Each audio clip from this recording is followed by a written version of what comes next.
राम राम राम राम राम राम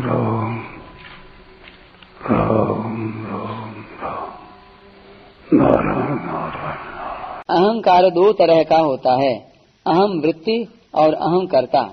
अहम वृत्ति किसी के लिए कभी दोषी नहीं होती, पर उस अहम वृत्ति के साथ जब स्वयं पुरुष अपना संबंध जोड़ लेता है, तादात्म्य कर लेता है, तब वह अहंकर्ता बन जाता है। तात्पर्य है कि अहम वृत्ति से मोहित होकर, उसके परवश होकर स्वयं उस अहम वृत्ति में अपनी स्थिति मान लेता है, तो वह कर्ता बन जाता है।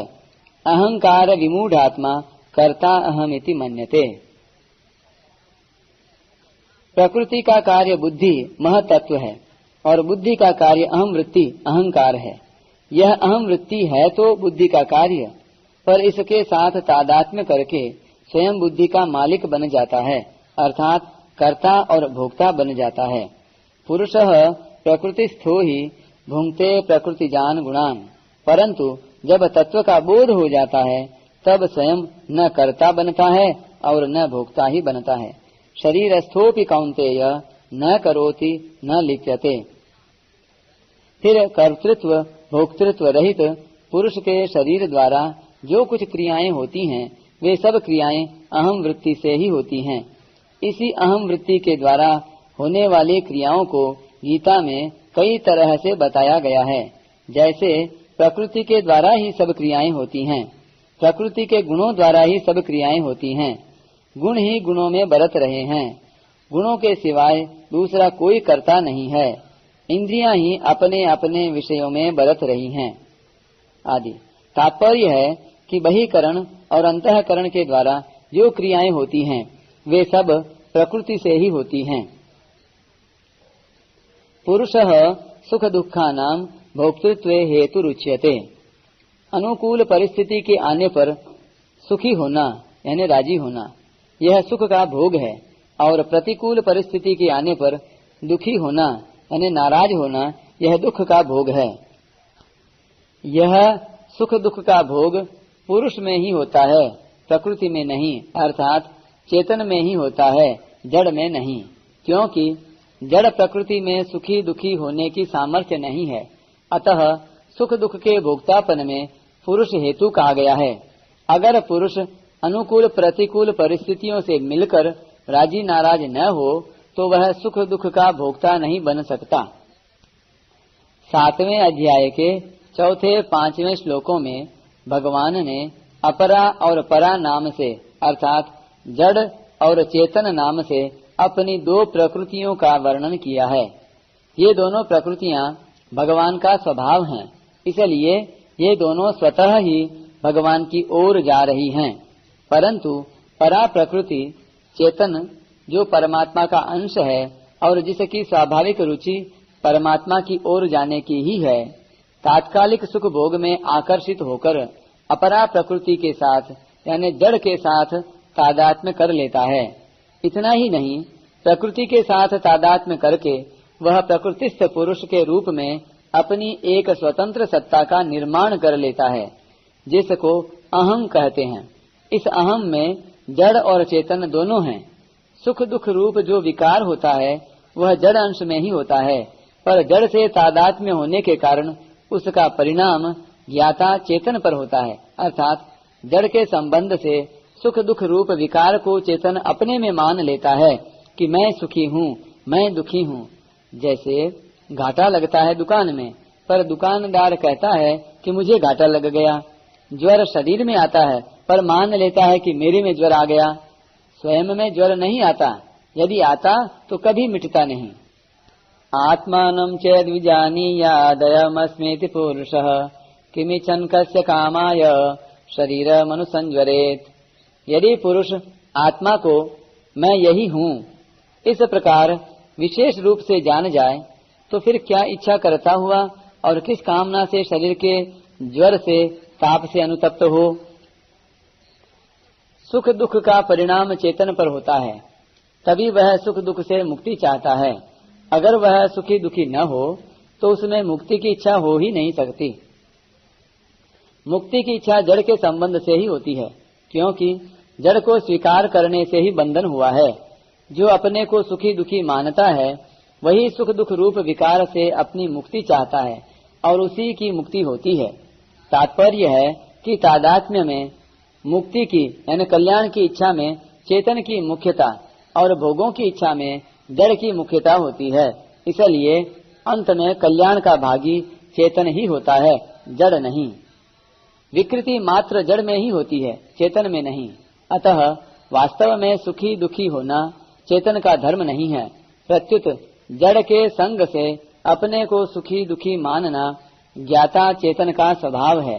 तात्पर्य है कि चेतन सुखी दुखी होता नहीं, प्रत्युत सुखाकार दुखाकार वृत्ति से मिलकर अपने को सुखी दुखी मान लेता है। चेतन में एक दूसरे से विरुद्ध सुख दुख रूप दो भाव हो ही कैसे सकते हैं? दो रूप परिवर्तनशील प्रकृति में ही हो सकते हैं। जो परिवर्तनशील नहीं है उसके दो रूप नहीं हो सकते।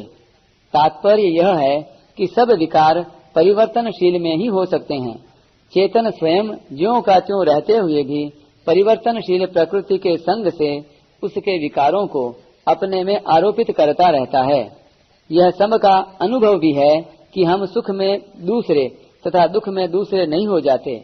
सुख और दुख दोनों अलग अलग हैं, पर हम एक ही रहते हैं। इसीलिए कभी सुखी होते हैं और कभी दुखी होते हैं।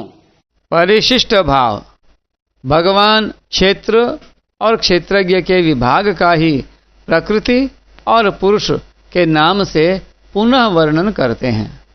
क्षेत्र क्षेत्रज्ञ व्यष्टि हैं और प्रकृति पुरुष समष्टि हैं। एक प्रकृति विभाग है और एक पुरुष विभाग है। शरीर तथा संसार प्रकृति विभाग में हैं और आत्मा तथा परमात्मा पुरुष विभाग में हैं। जैसे प्रकृति और पुरुष अनादि हैं, ऐसे ही इन दोनों के भेद का ज्ञान अर्थात विवेक भी अनादि है।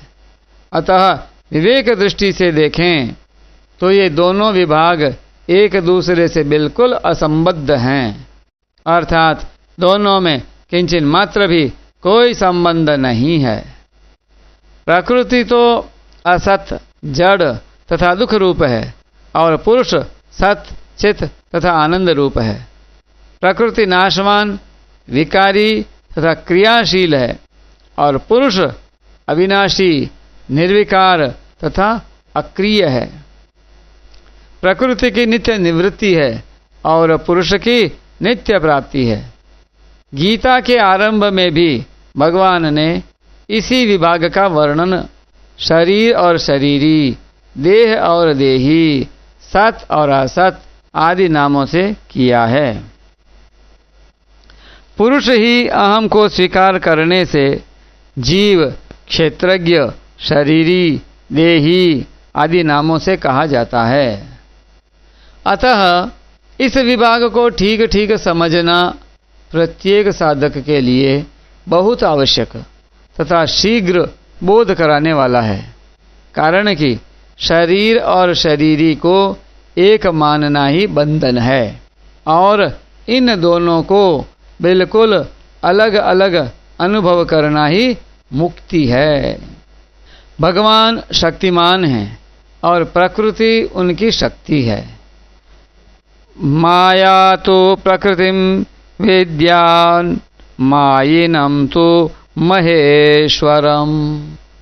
ज्ञान की दृष्टि से शक्ति और शक्तिमान दोनों अलग अलग हैं, क्योंकि शक्ति में तो परिवर्तन घटना बढ़ना होता है, पर शक्तिमान ज्यों का त्यों रहता है। परंतु भक्ति की दृष्टि से शक्ति और शक्तिमान दोनों अभिन्न हैं, क्योंकि शक्ति को शक्तिमान से अलग नहीं कर सकते। अर्थात शक्तिमान के बिना शक्ति की स्वतंत्र सत्ता नहीं है। ज्ञान और भक्ति दोनों की बात रखने के लिए ही भगवान ने प्रकृति को न अनंत कहा है और न शांत कहा है, प्रत्युत अनादि कहा है। कारण कि अगर प्रकृति को अनंत नित्य कहें तो ज्ञान का खंडन हो जाएगा, क्योंकि ज्ञान की दृष्टि से प्रकृति की सत्ता ही नहीं है। ना सतो विद्यते भावः। अगर प्रकृति को शांत अनित्य कहें तो भक्ति का खंडन हो जाएगा, क्योंकि भक्ति की दृष्टि से प्रकृति भगवान की शक्ति होने से भगवान से अभिन्न है। सदसच्चाहम। वास्तविक दृष्टि से देखा जाए तो प्रकृति और पुरुष का स्वभाव अलग अलग होते हुए भी दोनों परस्पर अभिन्न ही हैं। वास्तव में परमात्मा का स्वरूप समग्र है। परमात्मा में कोई शक्ति न हो ऐसा संभव नहीं है। अगर परमात्मा को सर्वथा शक्ति रहित माने तो परमात्मा एक देशीय ही सिद्ध होंगे। उनमें शक्ति का परिवर्तन तथा अदर्शन तो हो सकता है, पर शक्ति का अभाव नहीं हो सकता। शक्ति कारण रूप से उनमें रहती ही है, अन्यथा परमात्मा के सिवाय शक्ति प्रकृति के रहने का स्थान कहाँ होगा।